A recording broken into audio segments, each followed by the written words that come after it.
Nice little hole there. Good evening, everybody. It is 7 o'clock on Monday, April 3rd, and we will call this regular City Commission meeting of the Sault Ste. Marie City Commission to order. If we could have a roll call, please. Mayor Gary. Here. Commissioner Bauer. Here. Commissioner Baspis-Rath. Here. Commissioner Habusta. Here. Commissioner Marble. Here. Commissioner Miller. Here. Commissioner Rubenstein. Here. We are all here in attendance. If everybody could please stand for the Pledge of Allegiance.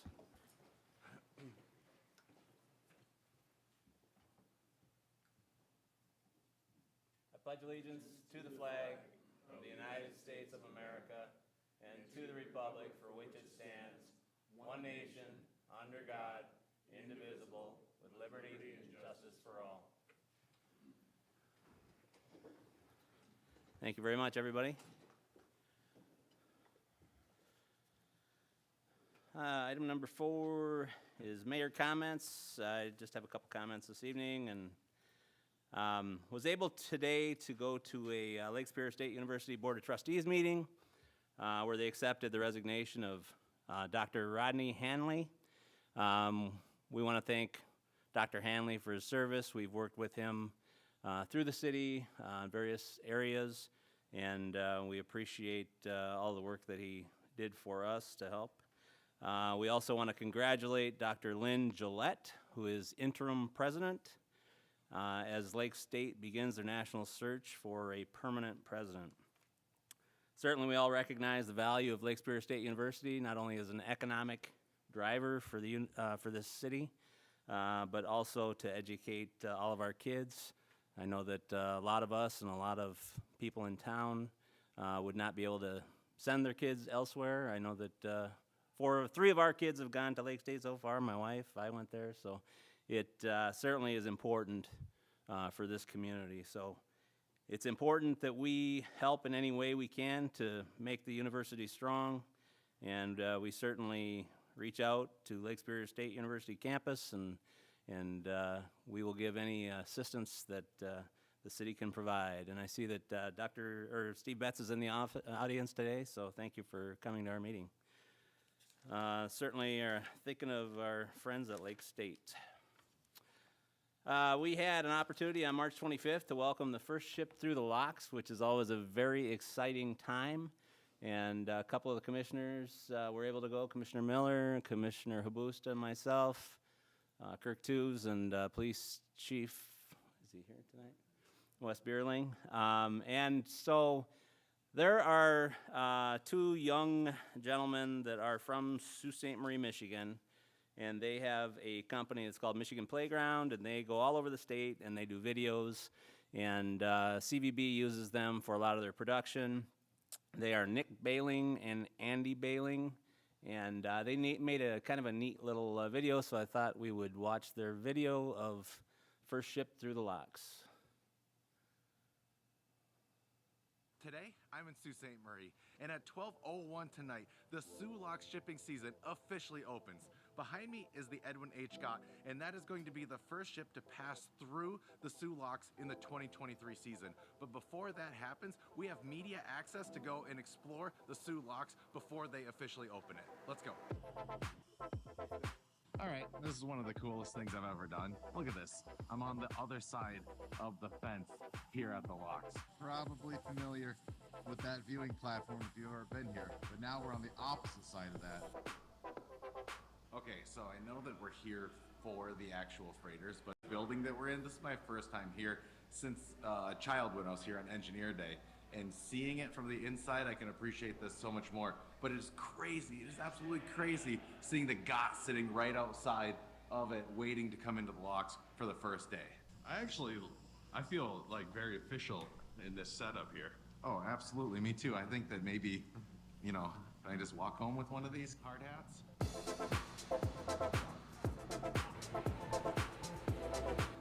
I have been around freighters my entire life.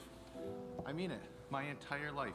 On boat, they've been going up and down the St. Mary's River, where I was pretty much every single day of my life. Standing next to this ship is one of the coolest things that I've ever been able to do, and it is even bigger than I could possibly imagine. I'm trying to describe it. It's like standing next to a skyscraper that's been flipped on its side. And from the looks of it, I think the god got a paint job over the winter. It looks nice.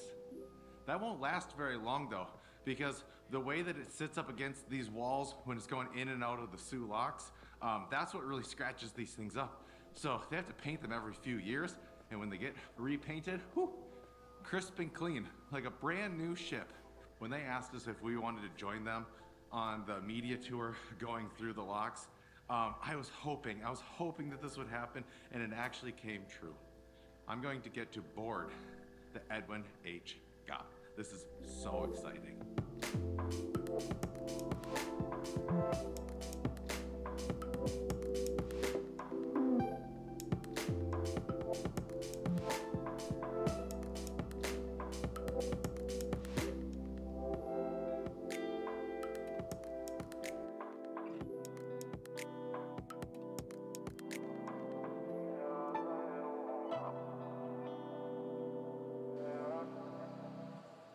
Whereas the St. Mary's Falls Canal, operated by the U.S. Corps of Engineers, is the link between the largest freshwater lake in the world, Lake Superior, and the 4 lower Great Lakes. And whereas the locks reopened to navigation at 12:01 a.m. on Saturday, March 25th, for the beginning of the 2023 shipping season, the 1,004-foot vessel Edwin H. Gott will open the 2023 shipping season by being the first commercial vessel to pass through the Pole Lock on Saturday, March 25th, 2023. Now, therefore, be it known that I, Don Gary, Mayor of the City of Sault Ste. Marie, congratulate Captain and crew of the Great Lakes Fleet for being the first commercial vessel to navigate through the St. Mary's Falls Canal for the 2023 shipping season. Be it further known that the City of Sault Ste. Marie extends its best wishes to the ships and the crews of all commercial vessels who sail on the Great Lakes for a safe and prosperous season in 2023. In witness thereof, I hereunto set my hand and cause the seal of the City of Sault Ste. Marie to be affixed this 24th day of March 2023. On behalf of Captain and the crew, Edwin H. Gott, everybody from Great Lakes Fleet, we just wanted to present these house flags and plaques to the Mayor of the City and the Chief of Police.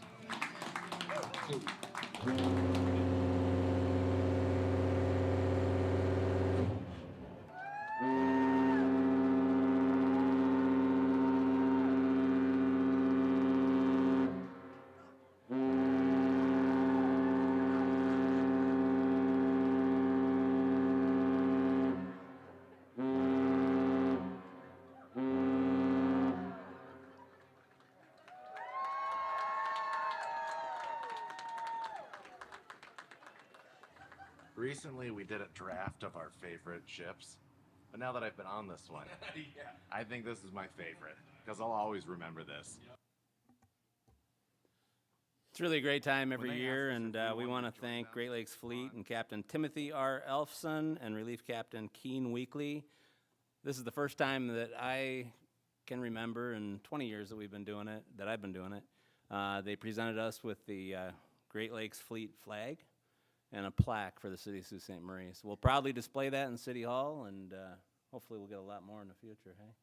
But great job, Michigan Playground, Nick Bailing and Andy Bailing. So, and then we have a snowstorm a week later, but it was a beautiful day. It was a beautiful day to open the lock. We'll move down to public comment. Is there anybody in the audience that would like to make any comments on any of our scheduled agenda items? You know, Lynn Farnquist. I will call you up when we do the consent agenda. Anybody else that would like to make any comments at all on any of the scheduled agenda items? Seeing none, we will move on into item D, which is the consent agenda. Deputy City Manager Robin Troyer. Thank you, Mayor. Under the consent agenda, 1, approval of the City Commission meeting minutes of March 20th, 2023. Item 2, acceptance of the Airport Advisory meeting minutes of January 12th, 2023. Item 3, acceptance of the Airport Advisory Board meeting minutes of February 9th, 2023. Item 4, acceptance of the Brownfield Redevelopment Authority meeting minutes of January 10th. Item 5, acceptance of the Economic Development Corporation meeting minutes of January 10th. Item 6, acceptance of the Tax Increment Finance Authority meeting minutes of January 10th. Item 7 is reappointments to the Airport Advisory Board. Item 8 is appointment of Lori Langendorf to the Seal and Osborne Trust Board. Item 9 is authorization to purchase generic time from Michigan Municipal Employees Retirement System by Patrick Killips. Item 10 is consideration of a contract with the state of Michigan for annual purchase of road salt. Item 11 is consideration of a resolution to decertify 143 feet of East 9th Avenue. Item 12 is consideration to combine the Meridian Street and non-motorized trail resurfacing projects. Item 13 is consideration of national opiates litigation settlement. Item 14 is consideration of Smart Zone lease agreement with Osprey Technology LLC. Item 15 is consideration of Economic Development Corporation 22-23 fiscal year budget amendments. And item 16 is approval of the consent agenda items as presented. Thank you, Deputy City Manager. Is there any commissioner that would like any of the items removed for individual consideration, or would you like any more information on any of the items? Commissioner Habusta, Yes, item number 13, please, for additional discussion. you'd like that removed from the consent agenda, or? I'd like it further explained. Okay. I do have some questions about it. So item number 13, consideration national opioids litigation settlement. So this is a, so there's a couple different things with this. This one is, just trying to take a step back. All right, so there's the big national opioids case that's been going on. A lot of states and municipal jurisdictions kind of signed on to this big case against the big pharmaceuticals that have created your opioids. This is permission to sign on to the next case against the opioid distributors. So the first one was against the pharmaceuticals that made and marketed and pushed the product out. This one is actually against kind of the distributors like your Walgreens, pharmaceuticals, stuff like that. So this is just a motion to approve us to sign on to the court case. The legal counsel with it is actually a kind of a consortium within the state that's representing a variety of different municipalities, counties, state, villages, all that different stuff. So this one is just a different case that we're asking permission to sign on to. There probably will be a settlement that comes out of it. I don't know when, could be soon, could be a little bit later. The original case that we signed on to, that was before my time, probably 18, 19, something like that. And we just got the settlement kind of information a month or so ago. So this is just signing on to another opioids case that's being coordinated, come down the pipeline. So in regards to then the financial aspect of that, will we then, I guess, do a budget amendment for the current settlement, and then when we receive a settlement from this, would that be another budget amendment? Correct. Okay. And we can expect that probably relatively soon then for the current settlement? The current settlement may have already been in the last round of budget appropriation or budget amendments. I'm not 100% sure, to tell you the truth. We, I think we received probably about $70,000. And again, I don't remember if it was in the last round of budget amendments or not, but it would be, if it wasn't in the last one, it will be in the next round of budget amendments, yes. Okay, thank you very much. Thank you. Any other commissioners? Okay, Lynn, would you like to come up and address the commission? If you could please state your name and city of residence for the record, please. Yes, thanks for hearing me out here. I'm with Families Against Narcotics of Chippewa County. For those of you who don't know, we advocate for and try to provide resources for families with those who have substance use disorders, for the people struggling themselves, and also for people in recovery. We all know that that includes many people in our community. We've been asked a lot lately about the monies that are coming into the community, into the county, and into the city, and what that means as far as getting help for those for whom we advocate. Some of the questions that we've received is how much money has been received thus far, and has any of that been spent? What is expected in the future? Who ultimately decides where the money is spent? What is the process for determining that? Will the public have an accounting of what is spent and where it's spent? And might it be possible to have a town hall kind of meeting to discuss what people see as the needs?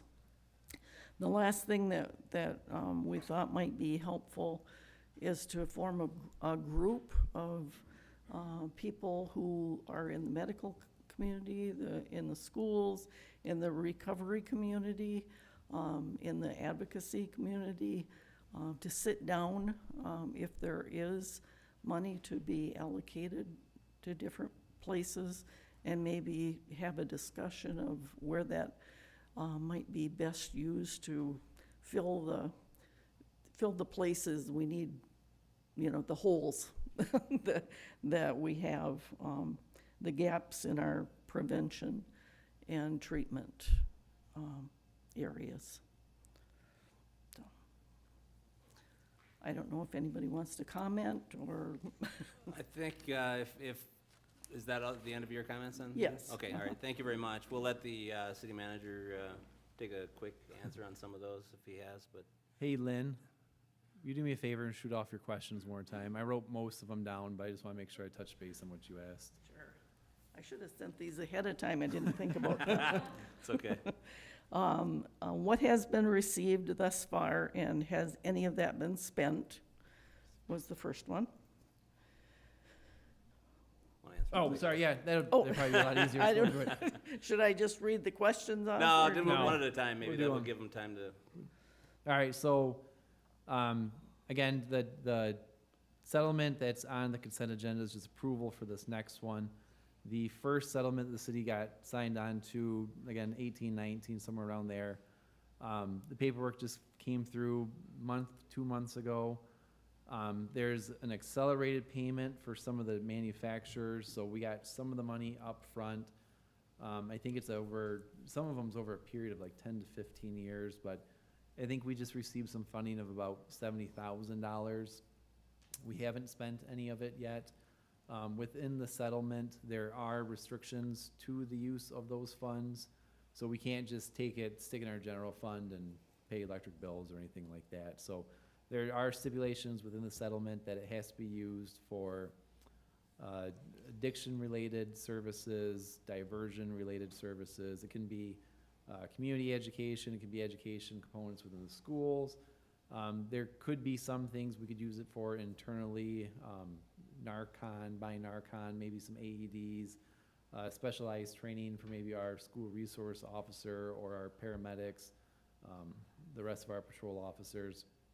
So it's still pretty broad, but it's not super broad. Could that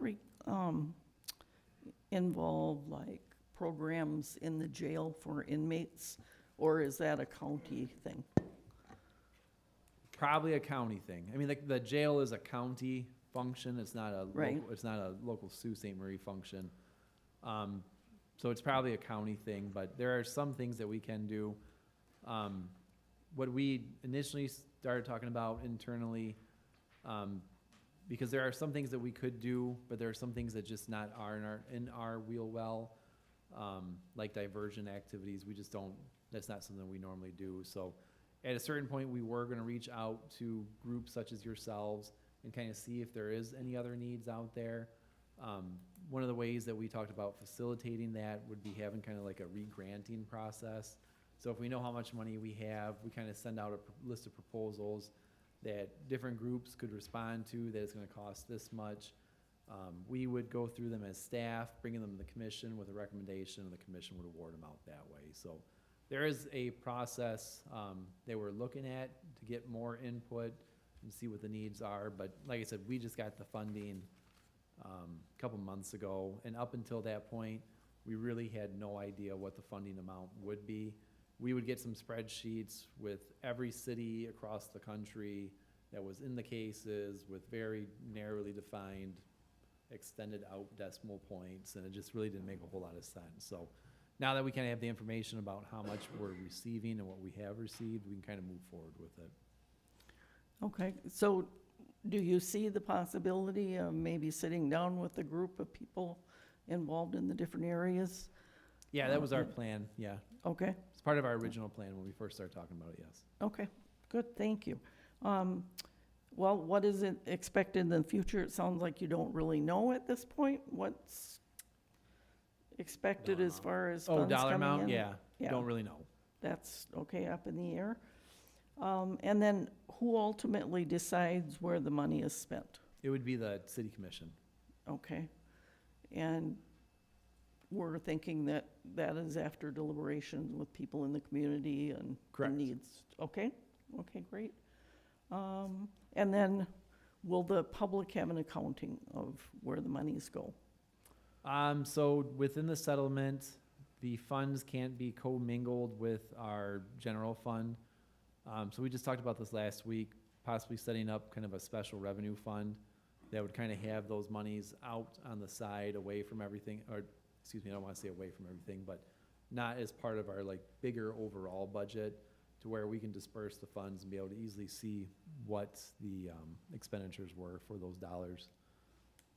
Okay, I So, think that sounds Yes, good. I guess the short one would be yes, in some form or fashion. Okay, well, okay, I'm gonna take issue with in some form, because I know we're gonna have people wanting to know, you know, where the money is being spent and how Right. it's being spent, Right. so. But I mean, I say in some form or fashion, because I mean, if we can get, there's the accounting side of it with a bunch of budget reports and stuff like that, that's not really as easily digestible by just a common person. And then there'll be the transactions at the commission level, the agenda items. I mean, there will be transparency and accountability within those funds. Okay, appreciate it, thank you. Thanks, Lynn. Certainly, at any point in time, you can see where any penny of your taxpayer money is going, so. Any other questions, comments on the consent agenda? Commissioner Bauer? So moved, we adopt tonight's consent agenda. Support. It's been moved and supported that we adopt tonight's consent agenda. Any questions or comments? All in favor signify by saying aye. Aye. Any opposed? Motion did pass unanimously. Thank you very much. So we will move into item E, which is special orders of business. City Manager Chapman. Thank you, Ms. Mayor. Up next for commission consideration is a request to approve a series of updates to a series of ordinances. This is a second reading for this particular item. The first reading was at the last commission meeting.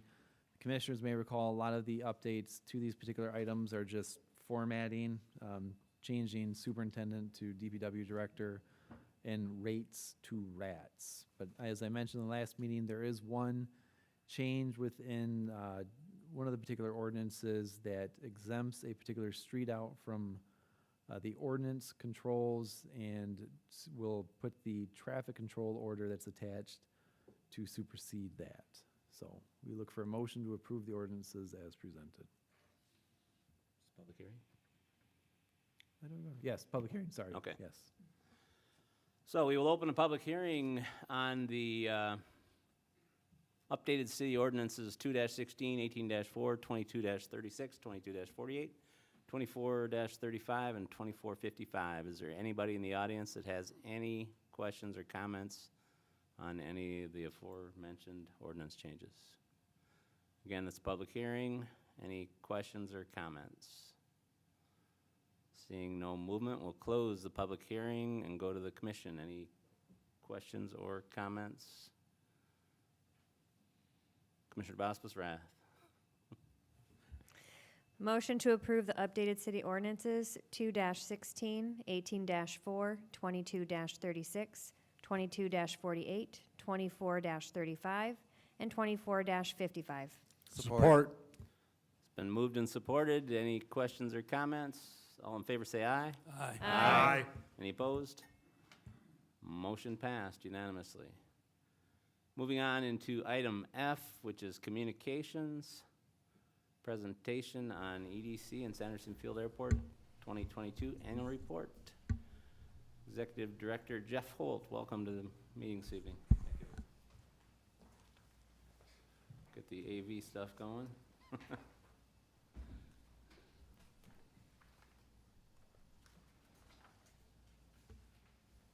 Thank you, Mayor and Commission. It's our pleasure to present our annual report. I apologize, I'm getting a little cold here, so I've got my radio voice today. You'll see on the first page, let's see, page up here. Okay. There's some introductions here. Just want to highlight, we welcomed Andrew Rubenstein to our board. Thank you. And thanked Commissioner Miller for his service as well. One of our highlights this year was Detroit Dye Manufacturing moved into our incubator, and this allows them to apply for larger contracts, and they hope to expand their workforce, and they're well on their way for that. And it also gives us some revenue. One of our goals every year is to identify and promote any vacant buildings in our community. And one of the tools is a program called Zoom Prospector. That's a state organization that identifies open parcels or buildings in the state. So if someone's looking for a 10,000 square foot building with a view of the water and up north, they'll be able to find it on Zoom Prospector. Nikki does a great job with getting that in to the state. It's not something you can do overnight, but with the blessing of the property owners, we put them on that, and it's been very well received so far. We're happy to report that Jetta Corporation, which is a distribution company, has chosen Sault Ste. Marie to be their next location. The owner is a local person from this area, and they'll be located in the Air Industrial Park right off Davitt Street. So we're very happy to welcome them, and the building process should start in 2023 and move forward. Former Kmart building has finally been occupied by the U-Haul company, and they've made a sizable investment in renovating that facility, and we're very thankful, and we wish them all the best. Another vacant building was the main filter building right in the tail end of Meridian Street, almost to the Power Canal. After many showings, we connected with Red Bull Beverages, and that's a distribution center, and we're very pleased, and again, thanks to Nikki for all her help on that, and it brought some jobs to our community. Our brownfield program continues to be very desirable. A couple that we've talked about in the past, the Lake State Sea-Free building and the Mac building on Portage Avenue. The several $1 million was awarded in grant funding, and we were told that the project couldn't move forward without these grant funding. So we really appreciate the investment that the university and the McClellan family has made, and we look forward to those folks, especially the McClellan building, occupied very soon. And I won't go through all this, the rest of it, but some of our funding, you'll see $156,000 in grant funding. We had 51 meetings this year, a 48% increase in rent revenue at the incubator, which is always very, very helpful. This is a photograph of our board members and, of course, our staff, and then the city liaisons, both past and present. Some of the highlights, January through December. We talked in January about a housing project and the Sulaks and Enbridge projects. We hosted 3 business career tech classes in February from the high school to talk about EDC and starting a business. We teamed up with the SBDC, which is the Small Business Development Center. In March, we sent out 25 Coast Guard welcome binders, brought them to the Coast Guard facility, and we found out how tight the security is there. It's pretty tight. And we want to make our Coast Guard families feel welcome in our community. In April, we teamed up with the UP Construction Council to host a union hiring and job fair. We had over 60 applicants, And we also brought in 250 high school students to do a hands-on experience in manufacturing. And by the way, that will be held again on April 17th and 18th at the National Guard Armory. In May, we held a hospitality and customer service workshop. June, we sent out the U of M eCities survey to our business community, and that's through the University of Michigan program, and we were tentatively awarded that designation. However, many of the surveys came back incorrect, so we kind of got dismissed out of that. We didn't get awarded, but it wasn't because of what we're doing. It was because there was some confusion on how to prepare the survey. So we'll work hard next year to complete the process. In July, we worked with the MEDC and Eagle and the State Land Bank to host a property redevelopment workshop. In August, we toured the MAC building with the Brownfield project coming to an end. The site has been cleaned up, and the building is now safe, and it's going to be a magnificent project. In September, we assisted Detroit Dye, I mentioned earlier, in expanding to the incubator. October, we assisted and helped with the UPISD Manufacturing Day with 7 manufacturers that were able to educate students on manufacturing, and that was held at Lake State. November, we did a presentation to the Coast Guard on what the EDC does and what we can do for them, and it was well received. It was very nice. And in December, we applied for and received the Rural Child Care Innovation Program, which will allow us to provide information that the state needs for our need for child care in our community. Here are some of the tenants in our building. I won't read them all to you, but they've done a fine job in getting their staff arranged. And this is our facilities here, specifically the incubator on Easterday Avenue. And we're looking forward to them to be very successful. In the building, we've got Prometrics and CCMS, Kokosing, Alberici, and Detroit Dye. Kokosing has a small space in the corner. Detroit Dye has a majority of the building, and Prometric and CCMS does testing for the state and federal programs. We've always enjoyed working with the media, and you'll see some of our highlights. We're real proud of the social media program, and again, Nikki does a great job in making sure that everything is posted, and we've got a good following in our social media. And on the bottom, you'll see some of the award winners: Kokosing, Alberici as an Economic Development Industry Achievement Award. Thanks to the Chamber of Commerce for hosting that. And with that, I'd like to bring up Nikki Radke to talk about our Sanderson Field Municipal Airport. Thank you. Good evening, Nikki. Hello. Just a few quick notes regarding Sanderson Field. There were 816 total flights in 2022. You'll see in July, we had 100 more flights than we did in 2021. So that was very exciting for Sanderson Field. And we nearly recovered from COVID numbers this year. We're seeing them way recovered already. We started planning for the Cessna 170 Association to fly in here in June of 2023. We completed a compliance analysis as well as updated our airport layout plan to present to MDOT. And the Great Circle Aviation had 2 Career Tech Center students, training them on A&P and flight school. Our FBO services are still through Great Circle Aviation. They hire 1 full-time employee, 3 part-time employees, and the 2 owners themselves also work there. We started the application thanks to the approval of the City Commission to the NIPIAS program, which is the National Plan of Integrated Airport Systems. We're thankful for many letters of support that came through.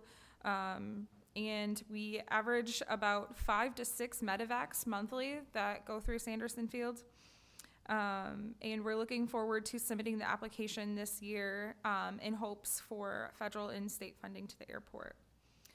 We connect the Sioux Pilots Association, which hosted 3 great events at Sanderson Field. Young Eagles Day, in which 92 children from ages 8 to 17 received complimentary aircraft rides. The Fall Color Tours saw about 40 attendees, including the seaplane dock. And then we held Movie in a Hangar, which had about 60 children attend Disney's Encanto. We're lucky to have the Sioux Pilots Association in collaboration with Sanderson Field. In memory of Jack Wartella was a large volunteer for Sioux Pilots and for Sanderson Field. He redid the seaplane dock at Rotary Park to make sure that it was lightweight for our volunteers to put in and take out each spring and fall. So we're very appreciative of his last projects. Just some marketing successes. We did sell 2 of the airport industrial lots in 2022. Our website saw an increase of 16% site sessions and up to 10% unique visitors. We got site visitors from all around the world, including India, the UK, Germany, Japan, and China. Facebook saw an 18.2% increase in page reaches and 45.7% increase in page visits. The Sanderson Field was in the news quite often, especially for the application to Nipius, our Young Eagles Day, and Movie in a Hangar and Fall Color Tours. We're thankful for our board of directors, as well as Shane Miller for being our liaison. And then we're looking forward to a few things in 2023. Happy to answer any questions if you guys have them. Thanks, Nikki. Any questions for Jeff or Nikki from EDC or the airport? Sure, Commissioner Boswell-Rath. Not really a question, just a comment. That was a great presentation, and it looks like things are really coming along and growing continually, so great job. Thank you. Anything else? Commissioner Miller? All right, well, thank you very much. We appreciate it. We will move on into item F, communications, number 2, City Manager Chapman. Thank you, Mr. Mayor. Up next for presentation is Dial-A-Ride, Joe Nolan, and Troy Earls. Looks like just Joe. Joel, no Joel today. Thanks for having me. I'm Joe Nolan, Community Action. I'm sorry, this was my, we operate Dial-A-Ride, as you guys know, going on 50 years next year. I have my Dial-A-Ride coordinator with me today in the back, Troy Earls. You're probably wondering, hey, didn't we just approve this like 2 months ago? Well, Lansing sent it back, our application, which we got approved. I came to you guys and we got that taken care of. And this is new for going 2024 and forward for us to pull this item out specifically and have it approved. It's something I've discussed with you guys, and I'll just go over it quickly again one more time. It's called the Accessibility Plan. So I'm basically looking for the FY24 Accessibility Plan to be approved.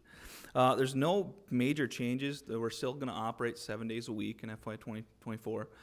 It's still the same fare structure, $2 for senior and disabled, senior being 60 years or older, and $4 for general public.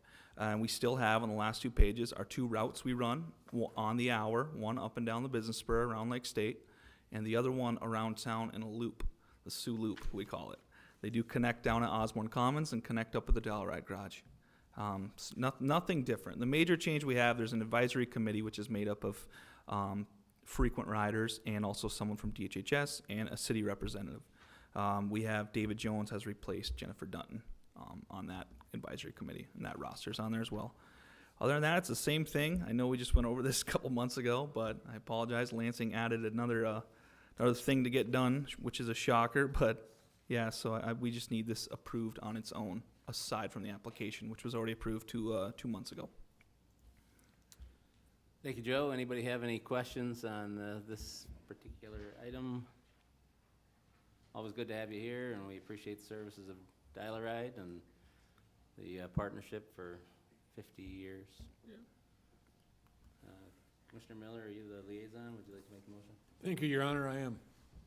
Motion to approve the City of Sault Ste. Marie Dial Ride Accessibility Plan as presented. Support. It's been moved and got a lot of support. Any questions or comments? All in favor say aye. Aye. Any opposed? Motion passed unanimously. Thank you very much, Joe. Under F, Communications, number 3, City Manager Chapman. Thank you, Mr. Mayor. Up next is a presentation from Uper Do-Gooders on a possible family living center. Good evening. Hi, thank you. The Uper Do-Gooders is a nonprofit organization.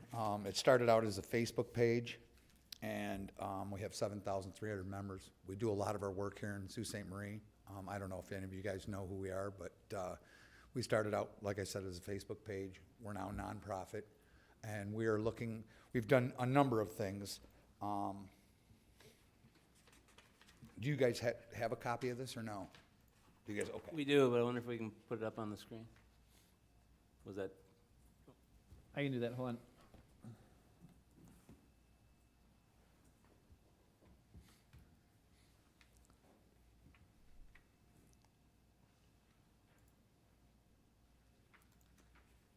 That way the audience can see it as well. Bonnie, we want to put it on this monitor, please?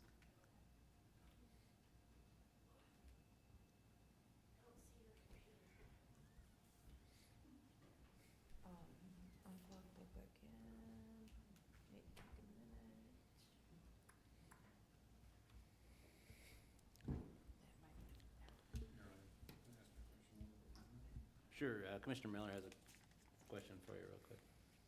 How did you go from a Facebook page to where you are now? What was the evolution of that? Because we help so many people. I mean, we help homeless people. We help feed people. We feed a lot of people in Kinross and Sault Ste. Marie. We just get groceries for them. We go out. I have several board members with me today. We have an 8-person board. We do a lot of Christmas things, Christmas programs where we do adopt a family. We've ran that. We did 94 families this year. We do Shop with a Cop. I did 14 kids with Shop with a Cop. Oops. We even invited some of your state troopers from here. Tribal police have went out and shopped with us. We do, like I said, we did 14 kids this year, 7 last year. There you go. Oh, got it. Okay.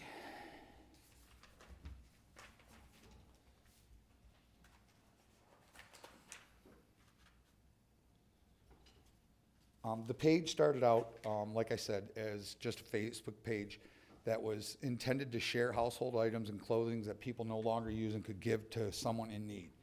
It is a friendly and safe place where people can feel comfortable asking for prayers, guidance, and for assistance with things like moving or mowing the lawn. Members may even post anonymously if they would like. The Facebook page actually says in the introduction, we are all about neighbors helping neighbors. And although this page is based in Michigan's Upper Peninsula, the group welcomes everyone to Facebook page with open arms, no matter their location. This page inspires people to help one another every single day. The Facebook group that began with one administrator is just a handful of members, now has an entire team of administrators and moderators. The group is currently at almost 7,400 members from all over the world and growing rapidly. Because this Facebook page was growing so rapidly, with so many people inspired, my name is Dean O'Brien, by the way, I'm sorry, decided that it was time to take this group to the next level. In 2022, the group became a 501c nonprofit organization per the Internal Revenue Service guidelines. The nonprofit group has grown since and now has 8 board members total, with representations from several different cities and counties, and 4 officers, including Dean O'Brien, President, Emo Matson, Vice President, Diane Husky, Treasurer, and Carla Height, Secretary. And we have another board member, Kathy Campbell. Besides inspiring people to help others on social media, what else has the group accomplished? The group has ran multiple programs in the last 3 years to assist the elderly. This includes Easter baskets for every resident in nursing homes and assisted living homes in the area. It includes the Sioux, Rudyard, Kinross, Cedarville, and St. Ignace. 800 baskets now have been provided date, and 300 more will be gifted in the year 2023. The group also has helped to provide Christmas stockings and gifts to those in nursing homes and assisted living facilities, and has donated treats and other small gifts when residents are in need and for other special occasions or holidays. Our special holiday activity. To date, the group has also helped 42 families in need to enjoy a Thanksgiving dinner at no cost to them. The do-gooders also have 3 Christmas programs, one of which provided 92 families with Christmas gifts in 2022. The goal with these programs is not only to assist those during difficult times to enjoy the holidays, but also to promote quality family time. Each May, the do-gooders purchase pizzas for area teachers in the St. Ignace area schools and promote Teacher Appreciation Week. I'd like to bring that to the Sioux also. Each August, of all the Mackinac County workers also get and enjoy pizza as a thank you. Every September, the do-gooders feed the City of St. Ignace staff a meal to show appreciation to city workers as well. Youper do-gooders help homeless and hungry. When people are in need of food and local food bank pantries are not open and other resources not available, they can reach out to the nonprofit group, which has resources to provide food to get them by for a day and even a week. To date, the Youper do-gooders have provided food for more than 500 families. Additionally, the group has helped to provide hotel rooms to those who have no place to stay or while awaiting relocation. The group has also provided bus tickets for people to get to homes after being stranded and gas cards to help during emergency situations or medical appointments. The Youper do-gooders would like to be recognized as a nonprofit by the City of Sault Ste. Marie so that the group can not only continue to support others, including those in need, but also continually grow. This will allow the group to help even more people moving forward. The group has a short-term goals which this recognition will allow for, with one of those goals being additional fundraising. The other important goal is applying for grants. These goals will allow us for an expansion of current programs and allow for new programs to develop. They will also permit the group to cover more area. The group also has long-term goals. Which of these goals is opening a family living center? We want to open up the Youper do-gooder Family Living Center here in Sault Ste. Marie. The Family Living Center will actually be a homeless center. We don't want to call it a homeless center because it just kind of is degrading, I guess I would say.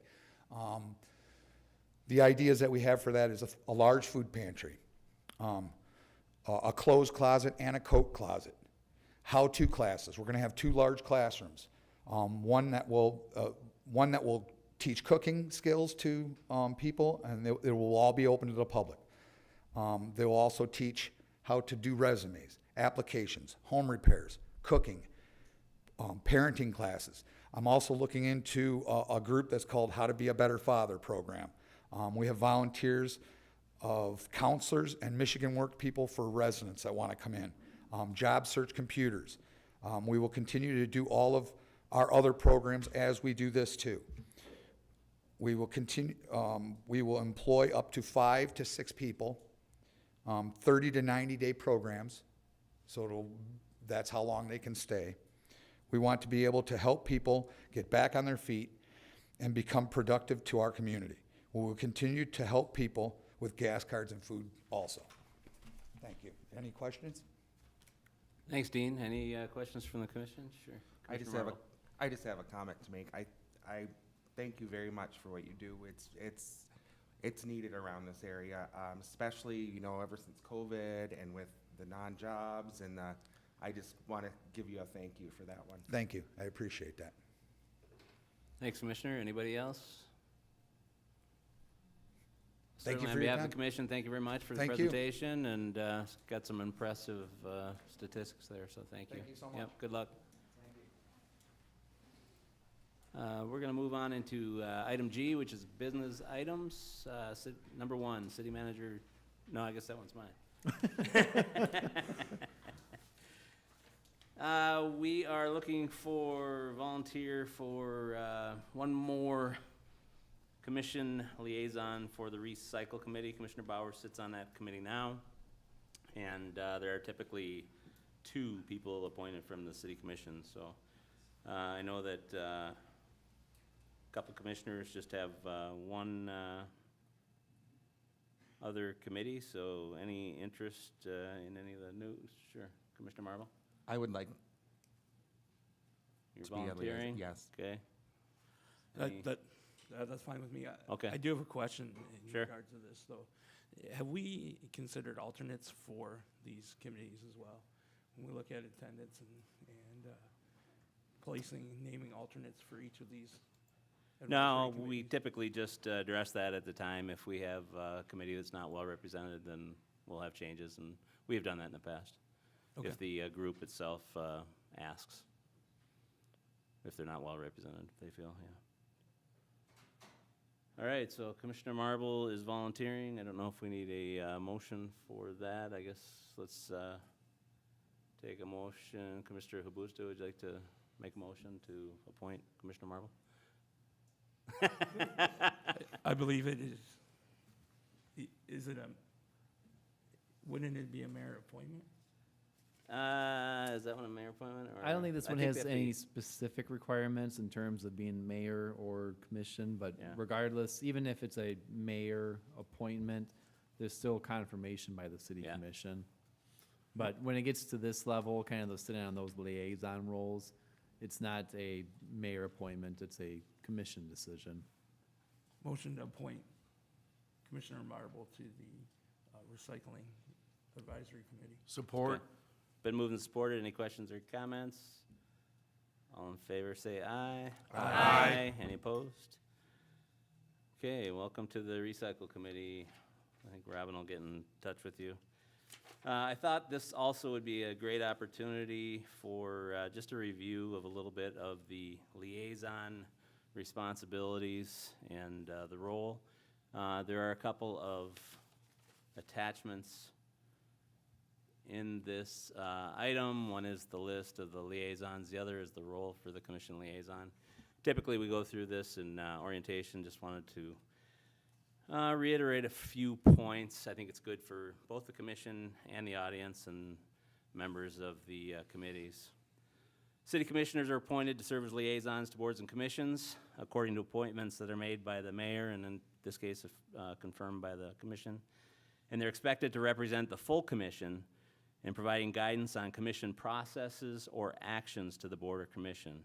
Refrain from speaking for the full commission on matters for which the full commission has not taken a policy position. It's important that if you do attend a board or commission meeting, you need to identify your comments as personal views or opinions. You cannot represent the views of the commission. A commissioner is, when a commissioner is not a liaison to the board or commission, they should make a point to clearly state this is an individual opinion and not a representation of the feelings of the entire commission again. Refrain from lobbying board and commission members. It is inappropriate for a commissioner to contact a board or commission member to lobby on behalf of an individual business or developer or to advocate a particular policy perspective. Remember that boards and commissions are advisory to the commission as a whole and not as individual commissioners. Commissioners should not feel they have the power or the right to unduly influence board and commission members. We are liaisons only. We are not to guide the discussions in the groups. We are there only in that capacity. I wanted to also share with everybody a letter. We asked for a legal opinion back in March 2019 from our then city attorney, who had been here for, I think, 30-some years, as far as the role on these boards. And it's titled General Attendance of Commissioners at City Board Meetings, because there had been some question about commissioners attending board meetings that they are not the liaison member to. So it's titled to, at that time, Oliver Turner, manager. Dear Mr. Turner, you asked my opinion with respect to commissioners attending board meetings of the city, such as Zoning Board of Appeals, Existing Structures Board, Community Services Board, Downtown Development Authority, etc. Commissioners with individual business on a discrete matter may attend a city board meeting as a member of the public to address their issue of concern. Commissioners may not generally attend board meetings for the purpose of monitoring the board's work or generally keeping apprised of that board's actions. The commissioner's presence may have a chilling effect on the board's actions, and as such, a disgruntled application may claim that the board took action improperly without appropriate due process of law because of the pressure placed on the board by that commissioner's attendance. This disgruntled applicant may also accuse the commissioner of misconduct by attempting to influence the actions of an independent board. As you know, I cover this point in new commissioner training, which we don't have that luxury now that we have a hired attorney. It is basic to due process that in all judicial and quasi-judicial proceedings, deciding power must not seek to serve other than that of voters, taxpayers, members of the general public, justice, and due process. A disgruntled applicant or a disgruntled citizen affected by relief granted to an applicant could contend in court that the decision of the board was under coercion or duress as to amount to fraud, bad faith, and denial of fair and impartial hearing, resulting in a decision without due process of law. It is for these meetings I recommend that members of the City Commission not attend meetings of the city's boards.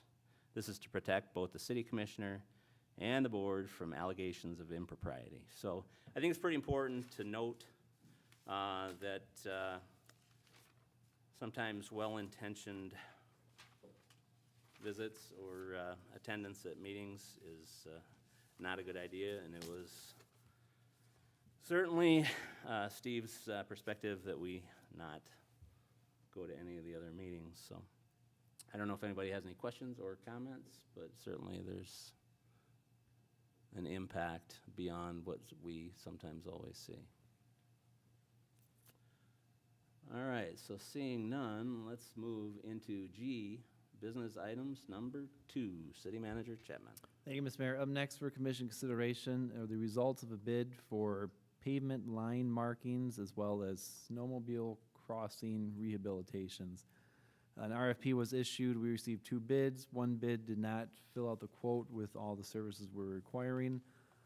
Through an analysis, staff worked down the proposed work down to a different scope. The recommended motion is to award the contract to PK Contracting in the amount of $42,188.90. There is one typo. If you see down the fiscal impact, it says the contract will be reduced down to $48,000. It should be $42,000. So we look for a motion to award the bid to PK Contracting in the amount of $42,188.90. Thank you, City Manager. Anybody have any questions or comments?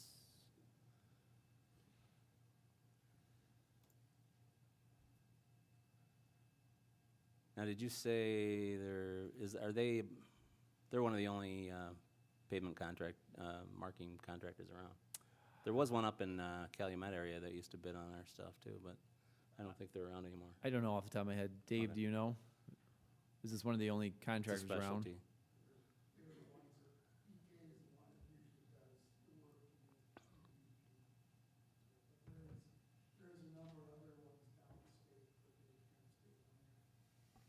All right, thanks. Any questions or comments? Commissioner Miller, or sorry, you did the last one. Mr. Rubenstein, would you like to make the motion? Motion to award the bid to PK Contracting, a Michigan firm, in the amount of $42,188.90 and authorize the city manager to execute the contract. Support. It's been moved and supported. Any questions or comments? All in favor of the motion signify by saying aye. Aye. Any opposed? No. So 6-4 and 1 against, motion pass. Item number 3 under business items, City Manager. Thank you, Mr. Mayor. Up next for commission consideration, 2 motions to accept a grant for some stabilization activities at 538 and 540 Ashburn Street, as well as a budget amendment for the project. So the commission will recall several months ago, a representative from the State Land Bank Authority came to the commission meeting, gave a presentation. One of the programs that they were toting around the state at that time was a blight elimination stabilization grant that they had created and funded. Each geographic county, not county as an organization, but each geographic county had upwards of $200,000 available for applicants within that county to put in certain projects that would meet the requirements for the program. We put in to do some stabilization activities for 538 and 540 Ashman Street, which is owned by one person. It's more or less one big building there next to the theater. So we're happy that we report that we did receive the $200,000 grant from the State Land Bank Authority. The project will have to be administered within the organization. Community Development will be leading up that project. Kind of the scope of work that we are looking at for this funding is repairs of the roof, some repairs to the fire escapes outside, and I think one other project, but it's really dependent on how the bids will come back. So the city will issue RFPs for the work. We will go through them. We will bring a contract to the commission to authorize the work in the contract. We are capped out at $200,000. There are some funds available for administration of the grant, but anything above and beyond the cost of the $200,000 will have to be prepaid to us by the building property owner. So we look for a motion to accept the grant agreement as presented, a motion to establish capital budget for this project. Great job. Any questions or comments on this item? Sure, Commissioner Hubusta. Yes, we just heard from Executive Director Holt about two SLBA projects through the Sioux EDC, the MAC project and the C-Free project. So I'm confused as to why this project is through the city and not through Sioux EDC. City Manager. I guess I must have missed the reference to the State Land Bank Authority in the EDC's presentation. He was talking about Brownfield. Brownfield. The two items that he outlined were Brownfield. Yeah. Yeah. Maybe the difference between Brownfield and the state land banking. Okay, yeah, so if that's your question, Brownfield is a program. Brownfield can be a local administered program through TIF capture. Brownfield also has a connotation with EAGLE, the Environment Great Lakes Energy, EAGLE. This one is through the State Land Bank Authority, which is a department under the Labor and Economic and Opportunity Department within the state government. It's been kicked out to municipalities. I'm not sure if EDOs or EDCs were eligible or not, but this was a program that the State Land Bank Authority, the people that Director Freeman and I have been working with the last couple of years, specifically brought to us to fill the grant for implementation. So it's the eligibility criteria is municipalities, so we picked it up and we ran with it. Thank you. Any other questions or comments? Commissioner Marble, there are two separate motions if you'd like to make them. Motion to authorize the city manager to sign the grant agreement with the State Land Bank Authority for the stabilization of 538 and 540 Ashman Street. Support. Been moved and supported. Any questions or comments? All in favor, say aye. Aye. Any opposed? Nay. Motion passed, 6-1. Commissioner Marble. Motion to establish a capital project for the building stabilization at 538, 540 Ashman Street with a budget of $200,000 and fully funded by the grant through the State Land Bank. Support. Has been moved and supported. Any questions or comments? All in favor of the motion signify by saying aye. Aye. Aye. Any opposed? Nay. Motion passed, 6-1. Thank you very much. Item G, business items, number 4, City Manager Chapman. Thank you, Mr. Mayor. Up next for commission consideration is a request to accept a grant for a combined sewer overflow project here in the downtown City Hall area. The CSO has been something that city staff has been working on for a very long time, since early 1990s or so. We have a couple of CSOs left out there that we're working on closing. This is a bigger one. It's referred to as the Bingham and Water CSO. The actual work will be near the downtown area by creating a bigger lift station, a little bit more capacity within the stormwater system, the wastewater system. This particular grant is coming to us from the United States Army Corps of Engineers. They have a particular program that's called 219 that specifically funds CSO projects within communities. All we really have to do is work with the Army Corps on this project. They will take the lead on design, bidding, and construction of the work, so it's nice because it doesn't put something, another project on our back. But the grant award itself for the project is about, the total project is $1,205,000 and $1,205,750. It's been reduced a little bit. Our matches, there is a match for the project that we would include on this one. Two sources of funding that we're tapping into, $148,000 coming from the gaming fund and $165,000 coming from land sales. So we look for a motion to accept the grant from the United States Army Corps of Engineers and a motion to amend the project budget to $1,133,400 with $850,000 coming from United States Army Corps 219 funding with a city share of $283,400.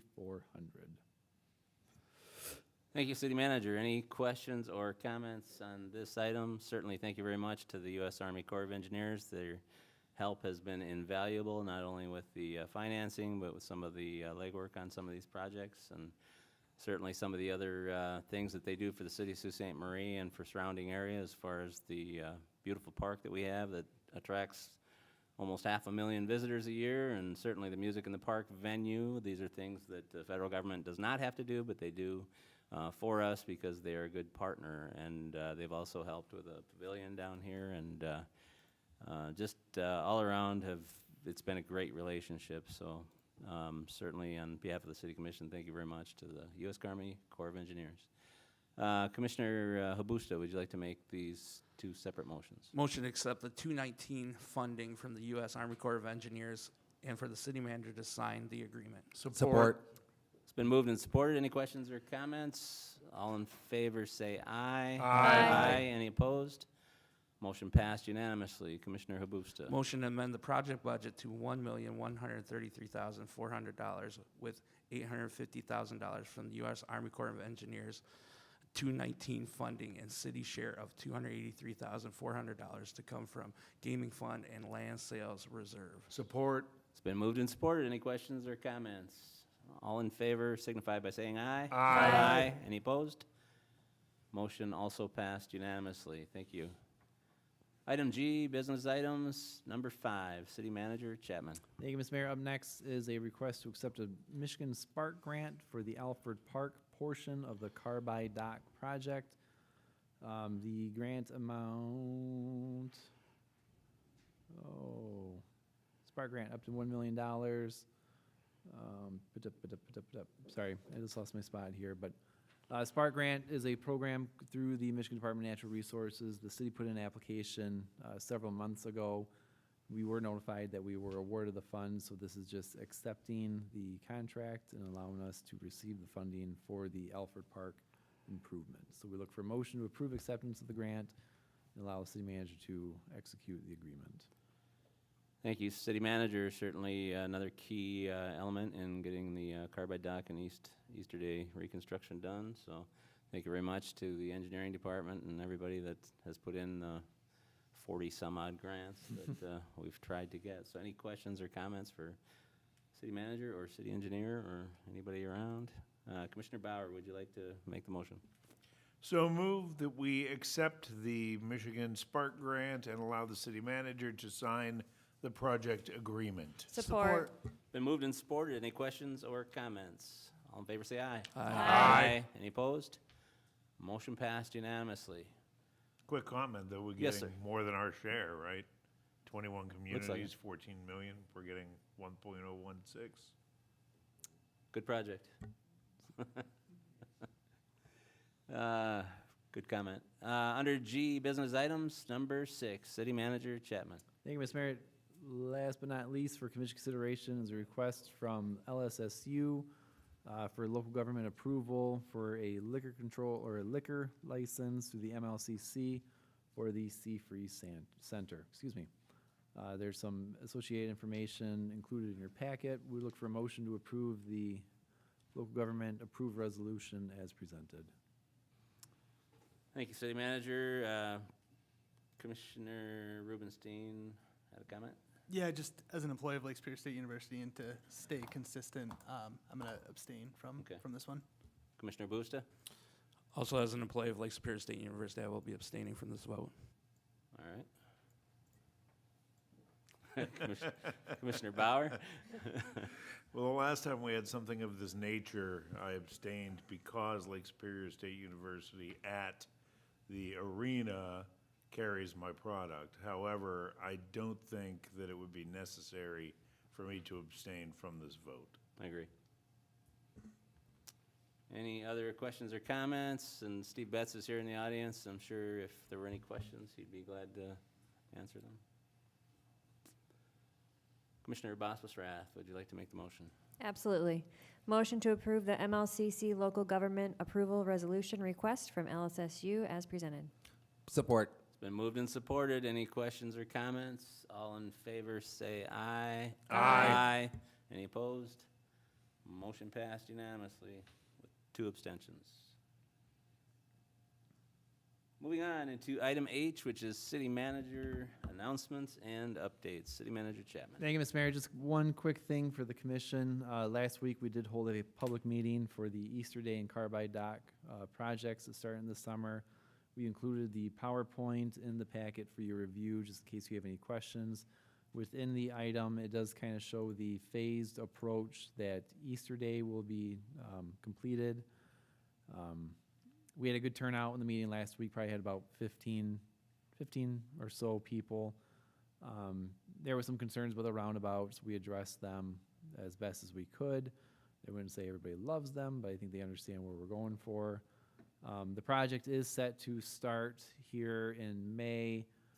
Again, the map that's included in the item shows kind of the phased approach. At first, we'll be working east to west, and then we'll come back and go west to east towards that way. So there'll be a lot of projects. Staff is working with the contractors and the property owners in the area because there will be disruptions. There'll be water disruptions, sewer disruptions, and obviously traffic disruptions. But we're getting out ahead of this as much as we can. We've included contact information to any of the residents within the neighborhood to reach out to engineering or the contractor if they have any issues or any special cases that need to be resolved as we move forward to the project. So just as an FYI to the commission. And if a citizen that's watching on TV would like to see a copy of any of that information, it is on our city website in the agenda packet for this evening. Is it anywhere else in the engineering page? Or anything? It's definitely in the engineering department. I'm not sure if it's online or not. It could be. Yeah, we did post a PowerPoint, Okay. so it is on our Facebook. But certainly, if anybody has any questions, they can call the engineering department and speak to Mr. Boyle or Ms. Leighton. And it's a 2-year project on Easter Day, so just to A lot of it, yeah. First, everybody's. Yeah, and a lot of it on Easter Day will be done this year. There'll be some items that will be done next year, but a good portion of it will be completed this year. Yeah. All the underground will be done this year. Yep. Final paving then the following year, I'm assuming.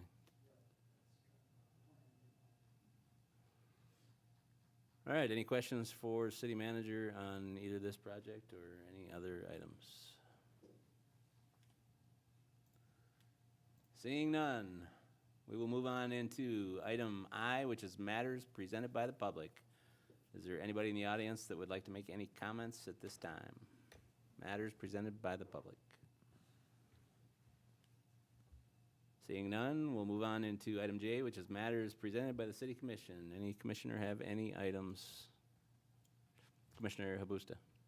Yes, I had the opportunity last week to attend the first robotics competition held at Lake Superior State University.